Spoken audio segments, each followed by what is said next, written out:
Mahamadou? There's no sound, right? Yeah, I'm not saying anything. I guess big screen. Yeah. All right. Well, I guess we can't really communicate, can we? David was talking to him a minute ago. What a brave man.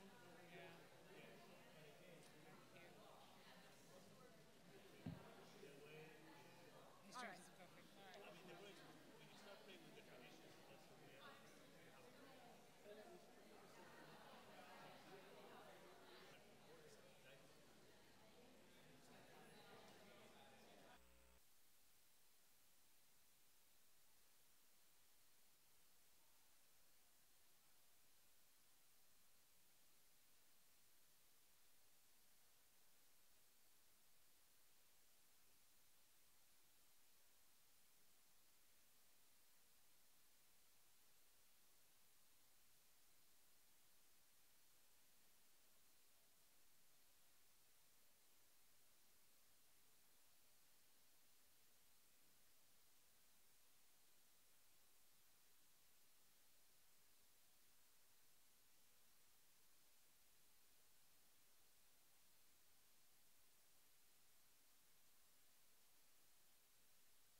Wow, look at that.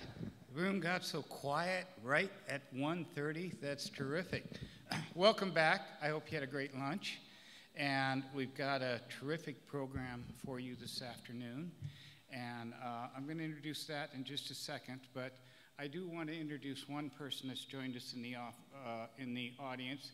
He'll be speaking to us tomorrow, but the reason I want to introduce him right now is because I want all of our students from Allegheny and Case and elsewhere to see who he is, because they may want to capture him this afternoon, because maybe not capture is not a good word. They may want to talk to him this afternoon, because the students have to leave at the end of today's program, at least the ones from Allegheny.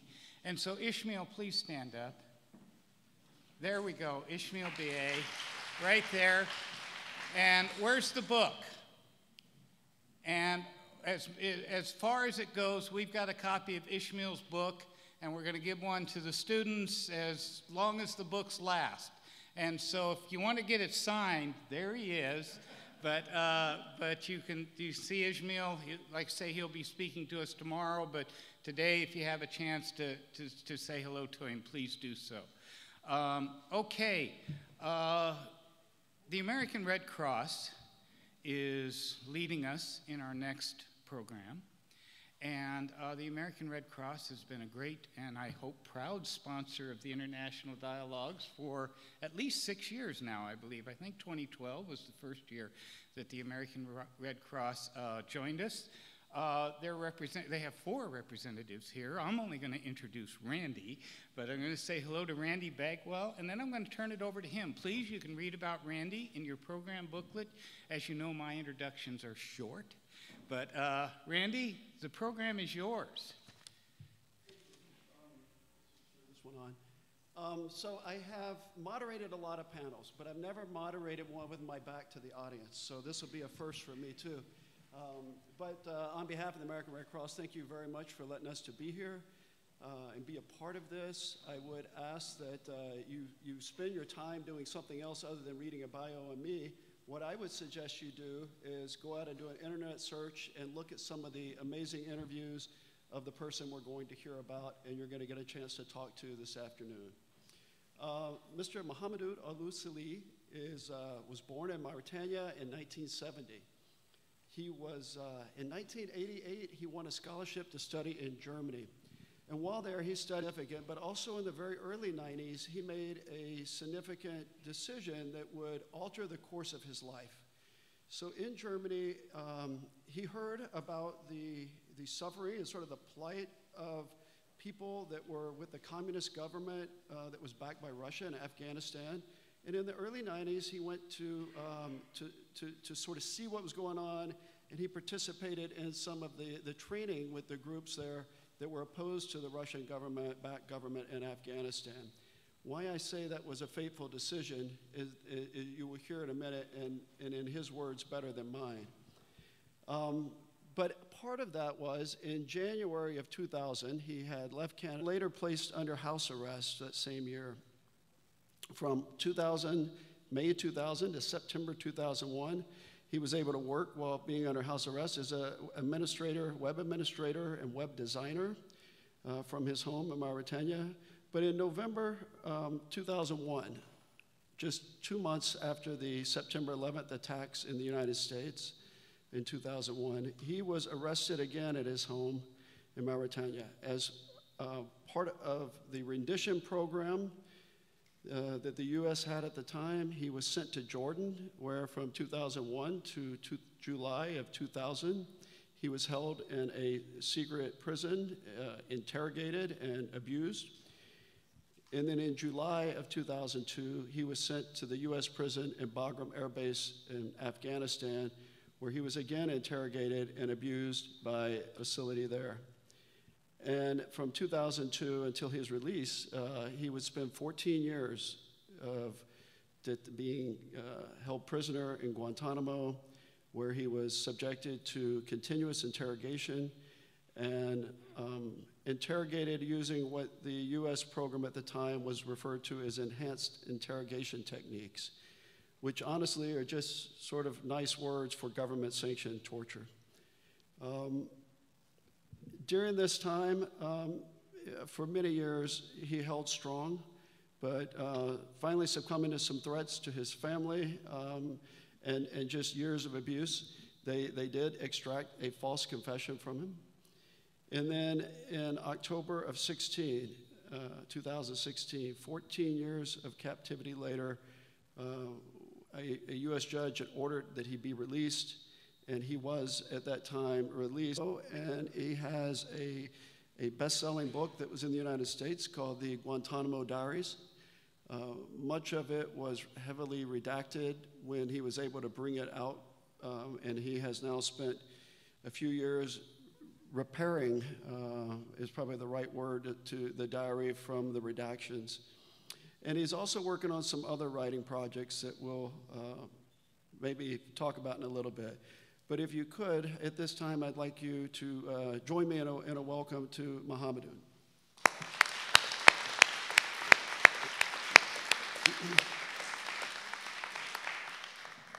So I told you I would try to guide you a little bit before we turn it over to the audience. But, you know, I'm going to ask, I was a prosecutor before I was a defense counsel, so I'll ask you non-leading questions to start with. So in your own words, could you begin by just summing up your ordeal? And I know it's a lot, but give us your account of what you went through during your time in Guantanamo.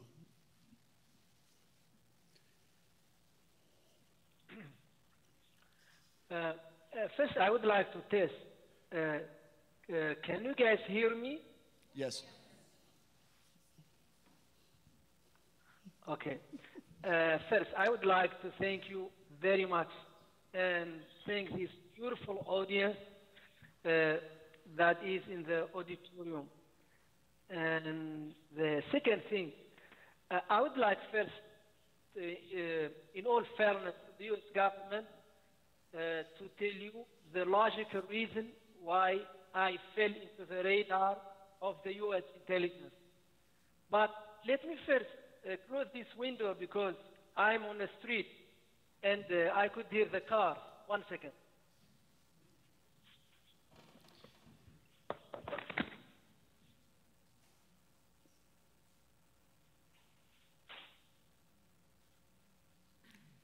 That happened late 98, early 99.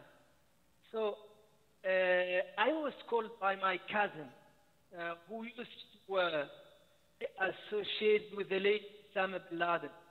And he called me with the phone, a satellite phone that was registered to the late Osama bin Laden. And I was unaware of that. He was discussing with me some family issues. Notably, he wanted me to help him send some money to his sick father. And then the U.S. government started with very weird and wild theories about me and about my involvement. And in this heinous attacks that were happening to civilians, even before 9/11. And I was unaware of all of this. Many years later on, I know all of this. And so the U.S. government tried with the German to arrest me, but it turns out the German told them we cannot arrest somebody without proof. And received a phone from someone who used the phone of someone who is involved in something. It's not a reason. And they tried the same thing when I moved to Canada. And they were not successful to get me arrested. And I don't even think that the United States could have arrested me if I was in the United States. I doubt very much, especially before 9/11. So, an FBI agent later on summed it up to me very neatly and very eloquently. He said, you look like a dog, bark like a dog. You're probably a dog. You're Arab, you're Muslim, you studied West, you speak multiple languages. You must be something. You must be the enemy of this country. And I was, and he was right. Actually, he was right in that unfortunately way the United States look at this part of the world. So there is no justice. There is no people like me. When I was young, I went, of course, to Afghanistan, and that was not really a big deal. I mean, so many people, I went there. I found it very underwhelming, a civil war that was raging on between the Afghani, and everybody was involved. The United States was heavily involved. They were sending money. They were sending weapons that actually I've seen and I used. And I met Americans on the field. So that was not really a big deal. So, but this whole thing that someone could be kidnapped and treated this way that I've been treated completely outside the law, it's really very sad, and it's very bad news for human rights in this part of the world, on for the rule of law, and for those of us in this part of the world who try to seek the help of the United States to establish the rule of law and to curb dictators in this part of the world. So if I may ask a question here, when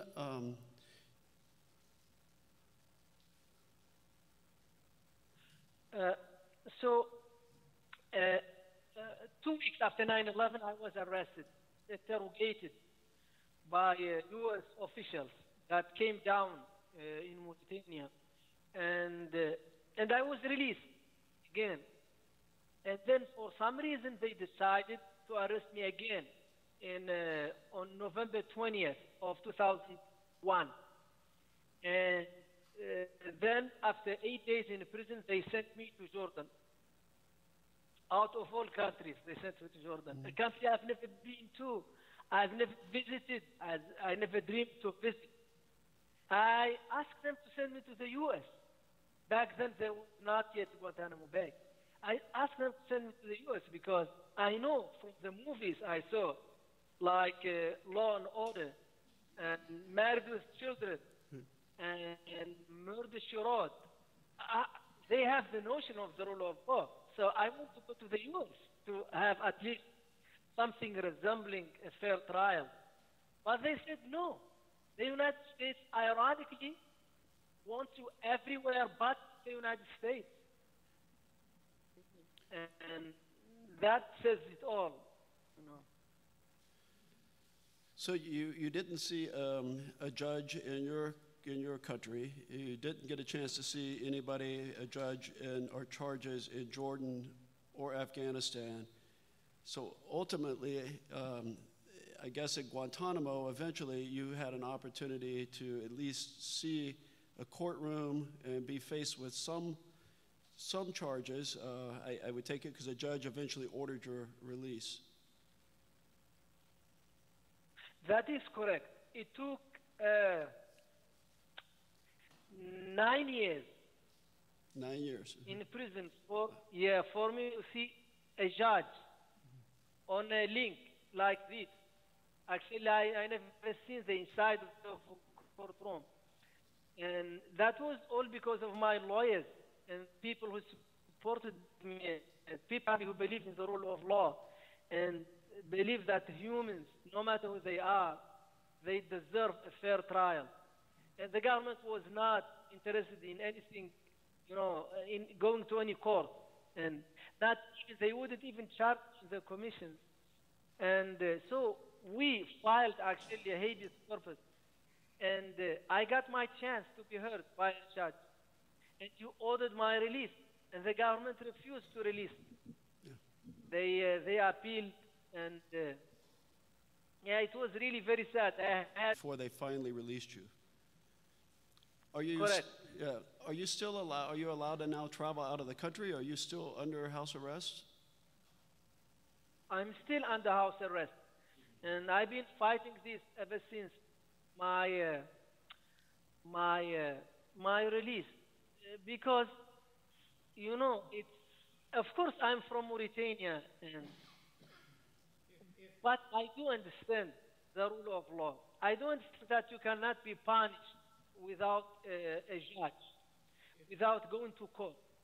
And that was my argument. And so far I'm not successful because the law has no role in this country. Very much when government has a stake.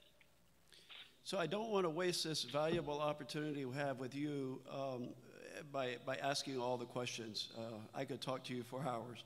But I do want to open it up to the group here. You can keep asking questions. Yeah. I just if any of you are on your cell phones, on the internet, please shut them off, because that could be affecting our connection.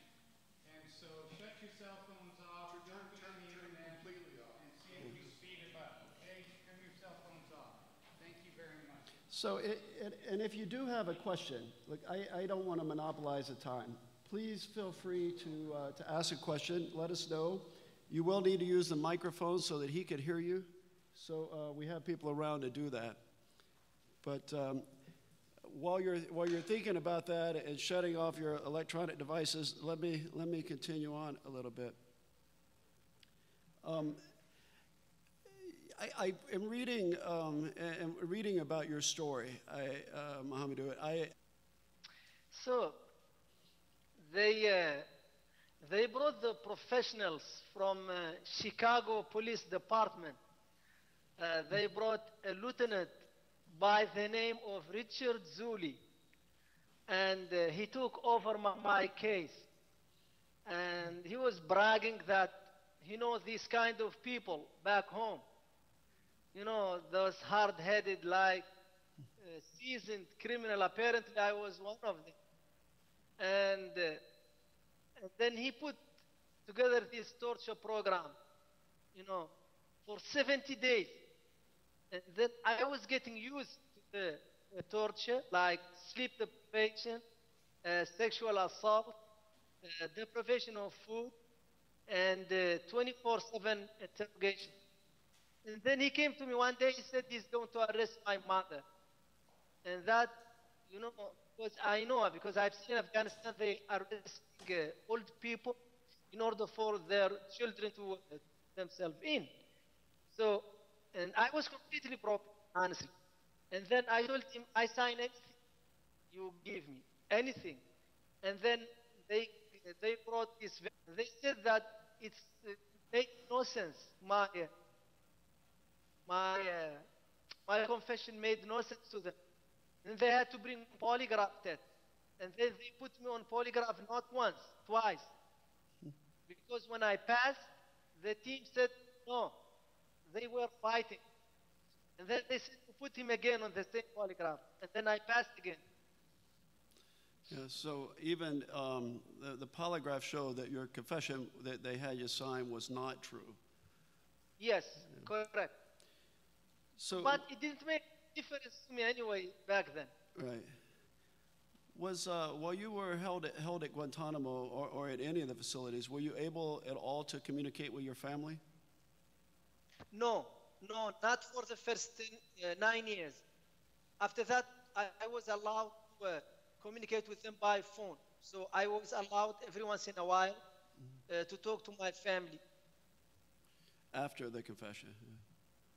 Of course, many years after that, many years. I read somewhere that you said they asked you a question of what was the worst part about being confined for those 14 years? Out of all the terrible things that happened to you during that time, what was the worst thing that was to you in those 14 years?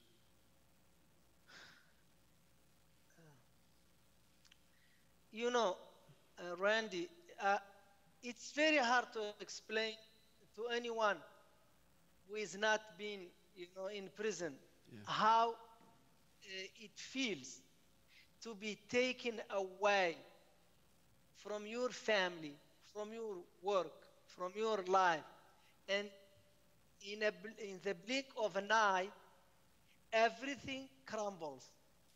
It's just like you're dead, but you are not dead. And everything is controlled. What you eat, when you eat, whom you see, when you see them, and when they take you away, where they take you away, every aspect of your life is under someone else's control. And, one of the things that really hurt me a lot is the feeling of guilt, this guilt feeling toward my family that I failed them. I wasn't careful enough, and I really, that's the first thing when they called me after 9 years. I said, please forgive me. And then I was crying. I said, forgive me what I did to you. But my family also was feeling the same things, guilty too, about this abandonment, but neither of us meant any of this, So prior to this happening, growing up where you did you believe that something like this could happen to you where you were taken and there was no rule of law, there was no justice, you were just taken? Did you believe that could happen? Get myself smuggled into Germany or into Europe and then ask for asylum.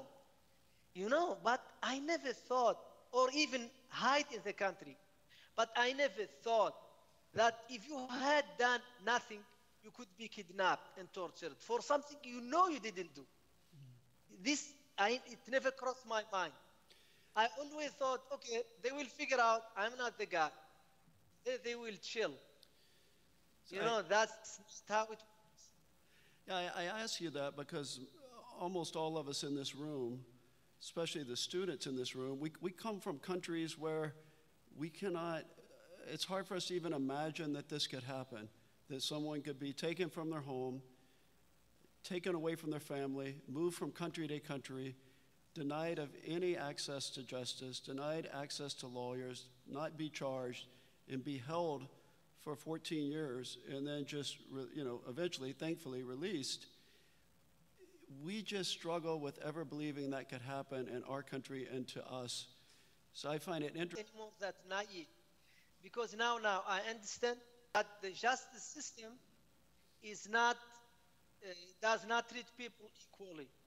So we talk about, now my case is with the United States of America. So the United States of America claims that if you are not a US citizen, you have no human rights. And so unfortunately, I fall under this category. But this is a trick, you know, because disrespecting the human rights of one human is disrespecting human rights of all humanity. Like I think I think the king who said that. And so I think this is just a trick, because the problem is that there are people in the US government who don't believe in democracy, who don't believe in the rule of law. Otherwise, how could authoritarian regime in the world, how can you explain that? Why this love relationship?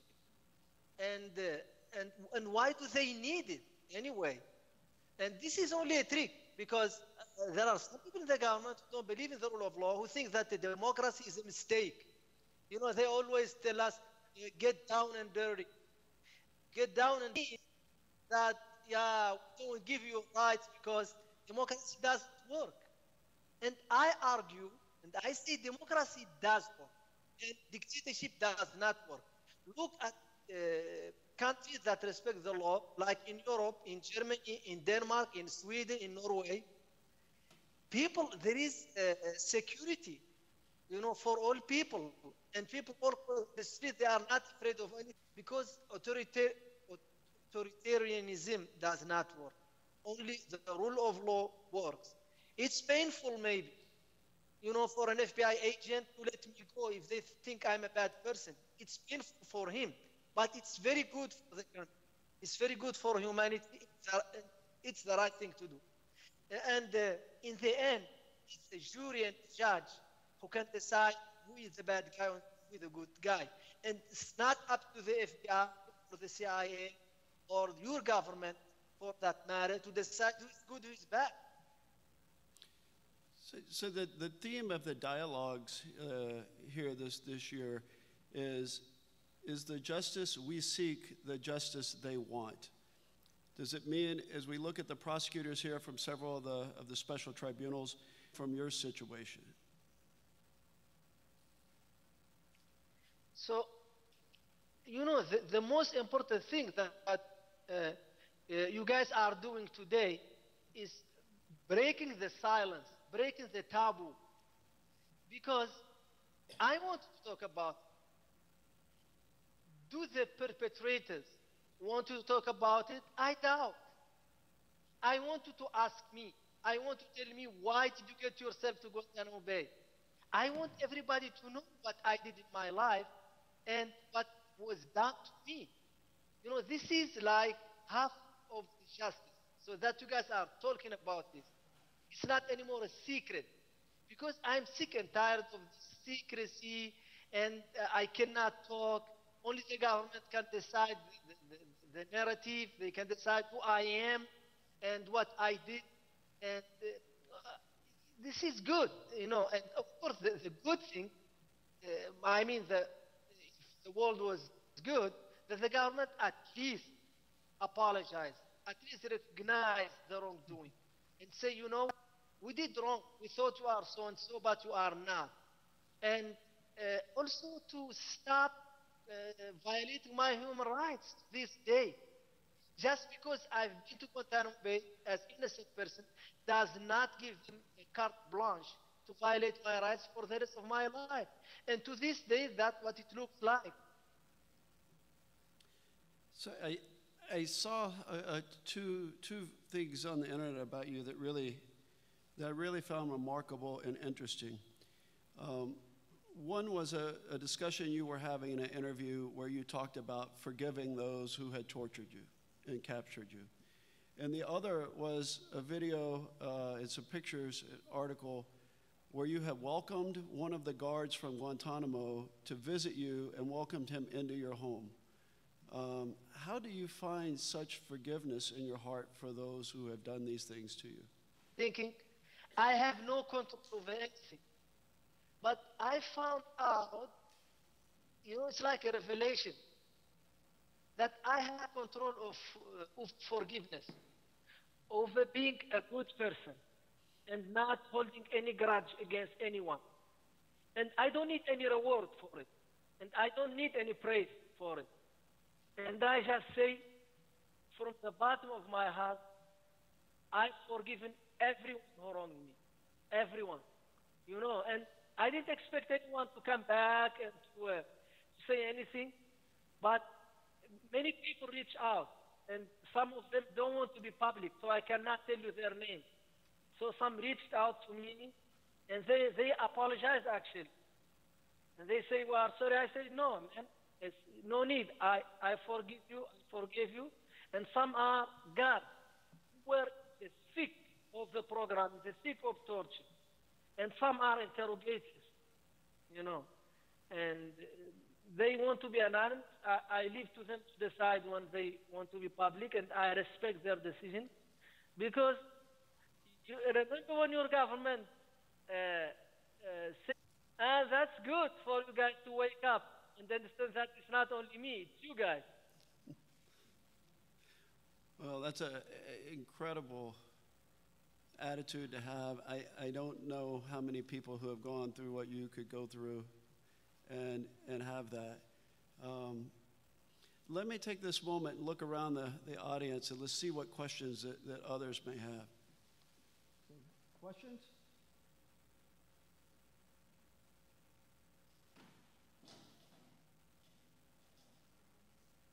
We have one here. Come in the front. Okay. So I'll relay the question. The question was, why are you still under house arrest in your country? Why is that part of what Mayor Tanya is doing? Okay. My understanding, Randy, thank you for the question. My understanding, Randy, it's this wholesale punishment for everyone who's been to Guantanamo Bay. The first thing they do to us, they deprive us of any paper that we could, like civilian papers, where we could travel freely. And the second thing, we cannot travel to the U.S. Well, I don't want to travel to the U.S. either. But the problem to seek medical treatment if I wanted to.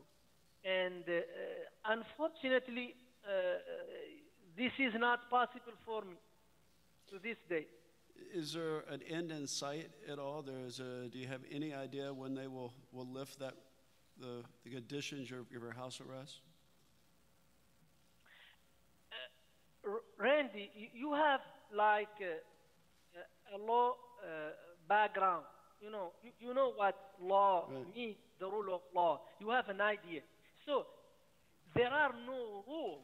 So I don't have anything that I could grasp and, okay, this is, like timeline, because the punishment was not according to the law. So they can lift it this moment, and they can never lift it because there is no law, there is no sentence. Just like in Guantanamo Bay. You stay there forever until the government says otherwise. And this is very bad news. I don't know how many times I should repeat this. It's very bad to allow the government to decide outside the rule of law. It's very bad, and that's what is happening.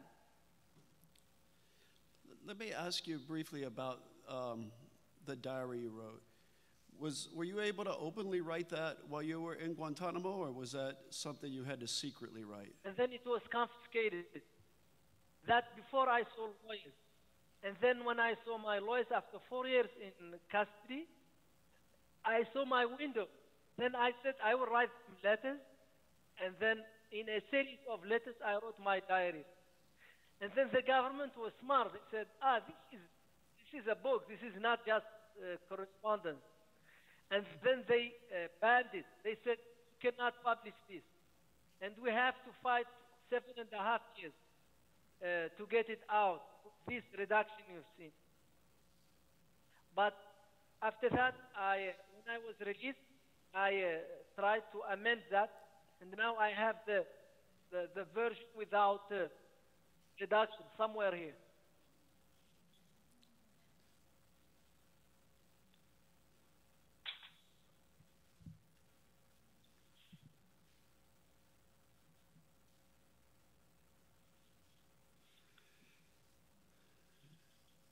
So that's the redacted version. And are you able to go through it and from your memory recreate most of it? Correct. No. I was only told not to speak. I was invited, and I was told that I should keep my mouth shut. And that, it's very, very hard for me to keep my mouth shut because I like to talk. Sounds like you're a lawyer.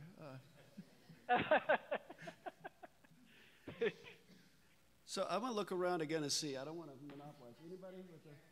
I have two. Go ahead. First one, what was the process that he had to go through to be released? What commitments did he have to make? And the second one is, what does it mean to him now to be able to tell his story? So were you able to hear those? Could you please repeat it, Randy? Yes. So the first question, it was two questions. The first was, what was the process you had to go to be released? In the sense, did you have to make any promises or commitments conditioned to... Okay, thank you for the question. So the process was decide, it's not the court, it's not the law, it's the king, the guy on the top.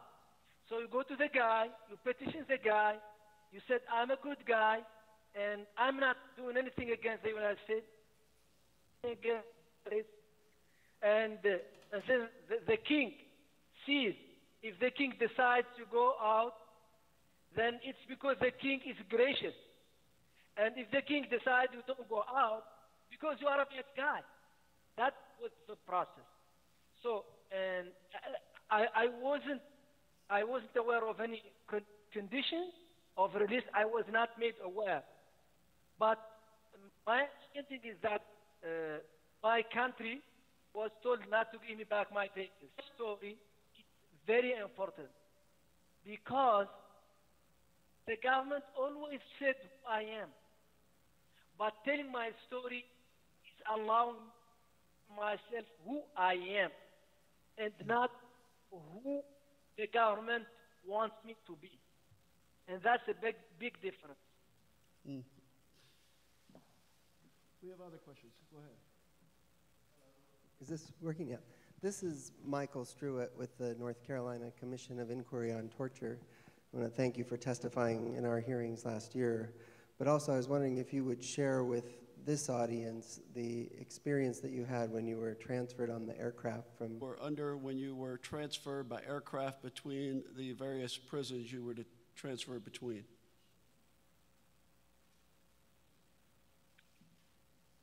It's very bad. I urge you to read my book. I described it in fairly, fairly well in my book. So it's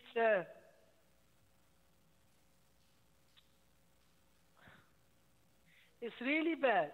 Every day, like, I was put in a hole in Jordan for 8 months. I don't see anyone.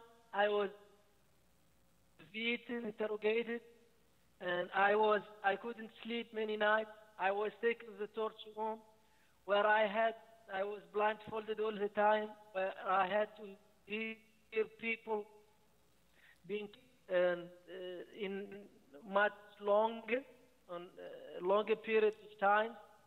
It's not good. Again, if the government is left to its own devices, they do bad things. It doesn't matter whether U.S. government, my government, German government, Irish government, any government that is not controlled by the people, it's going to do bad. We have to understand these things.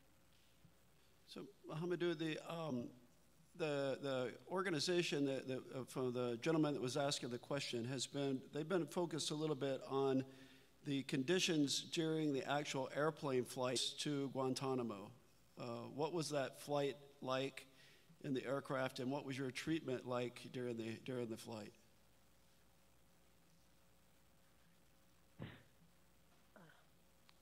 It was really bad. Again, I described it, you know. It's pain everywhere, you know, in your eyes. You know, it's like about 40 or 50 hours. You know, blindfold, chain, you know, the goggle hurt so much. If you move, they hit you, you know, and they beat you. If your neighbor moves, because if your neighbor moves, because at chain together, if your neighbor moves, you move too, by force of nature tail. Mm-hmm. Oh.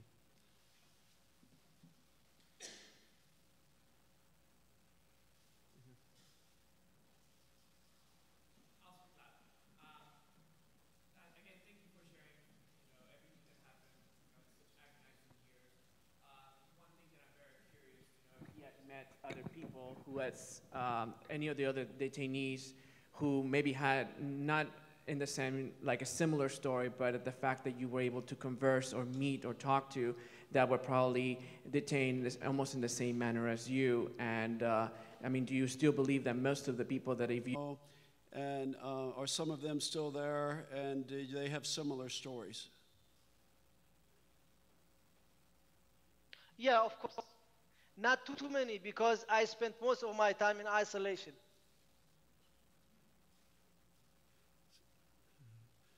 So most of the 14 years in isolation where it was just you? Yes, correct.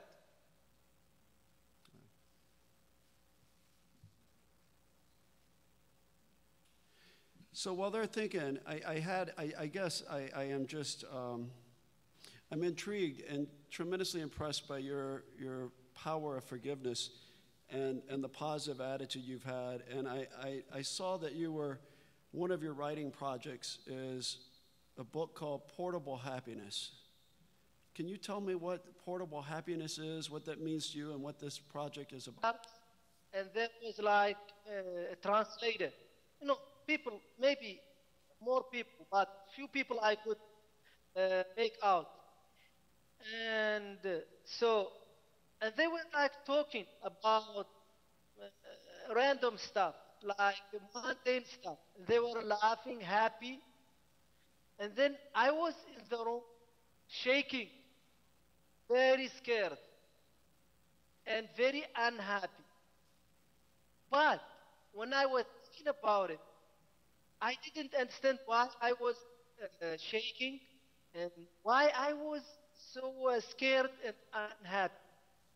Even though we were in the same space and any danger that could come, I was expecting that to happen to me, and they did not.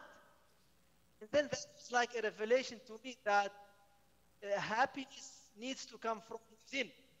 And it doesn't matter where I am or what I am subjected to. And because I always understood happiness in a very hot woman I married, a lot of money, a very good house, and so on and so forth, a very good car. But I understood that's not happiness. No, happiness is something that you decide, it's a decision you have to make. And portable is everywhere. You know? Do you still have mental or physical problems from your time in confinement?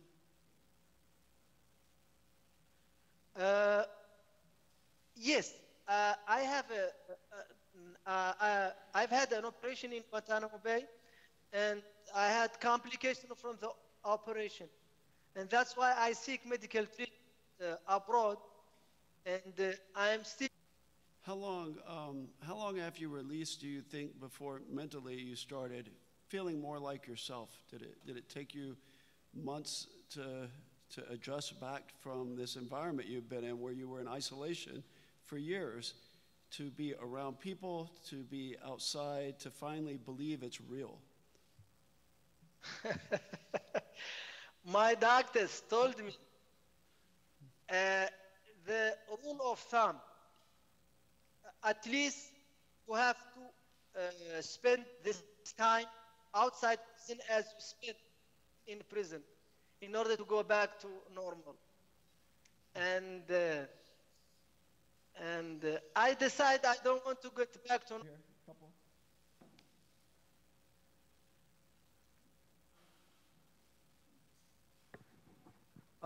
So I know you've said that when the people are in control of the government is apt to do bad things and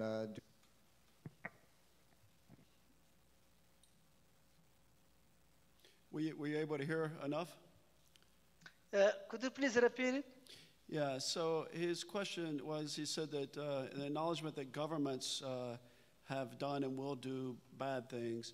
His question was, what can we as citizens of countries, citizens, particularly most of us of the United States here, what can we do to help right those wrongs or to get our government to do better going forward? I think that, I think that especially the United States citizens, they can do the most because you guys are the one who elect your officials, and only you can bring them to account. I cannot. You tell them straight in their face they're lying, because you know throughout history that when Hitler told the German, it's not you, it's about the Jewish people and the brown people, it's not about you. But the German, the white German, the blue-eyed German ended up paying a very heavy price because he turned against them too. And I remember this saying of this, I think, Protestant priest, the Germans, they say, heute die morgen du, meaning today they, tomorrow you. And you can see that now. I mean, just people who can remember before 9/11, they're only nice to you if they don't. That's not a good situation. So there was another question. Is there still?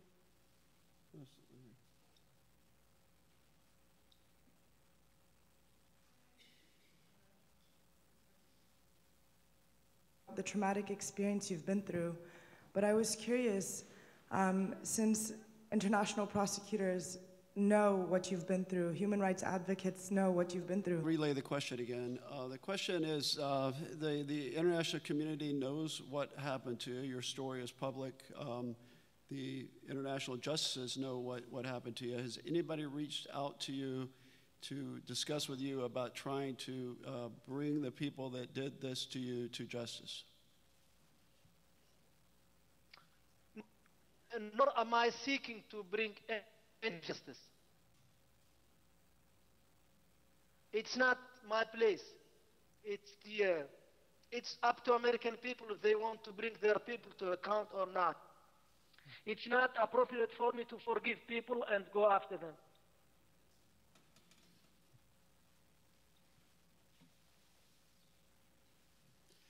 So I think we're about out of time. Let me just add this to the end. I sincerely hope you never go through this again. I hope that no one does. If something like this were to happen with me, I don't know that I would be able to have the attitude you have. I don't know that I'd have the forgiveness you have. And I think we all are very impressed that you have, and that you're sharing your story, and that you're making a difference in putting it out there. Thank you.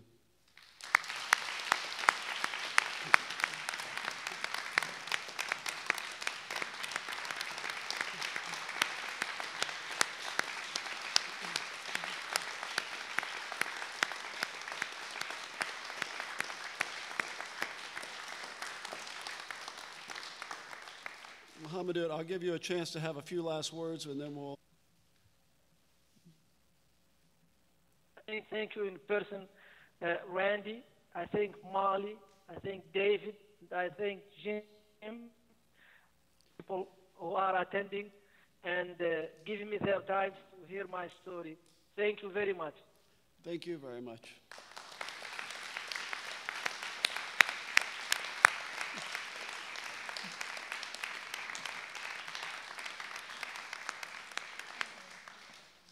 Mohamedou, we're going to sign off for now, but we'll...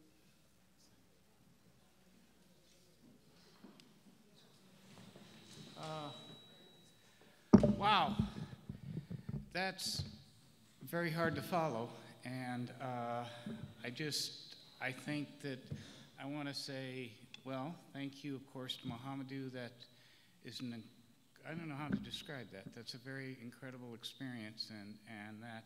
Randy, thank you very much. You did a great job in moderating and leading Mohammed. Thank you very much. I don't think anybody can imagine, and I hope we never have to try to imagine what he went through. Okay, we're going to take a very, very short break, really just long enough to get our panel down here and set up. If you want to run over to the restroom, please go do that, but we're really going to pick back up within the next 5 to 7 minutes. Thank you very much.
What do you want from me? At the beginning, and then I'm gonna move away.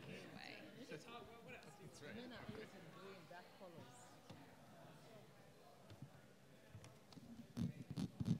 That works.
I could say, don't believe a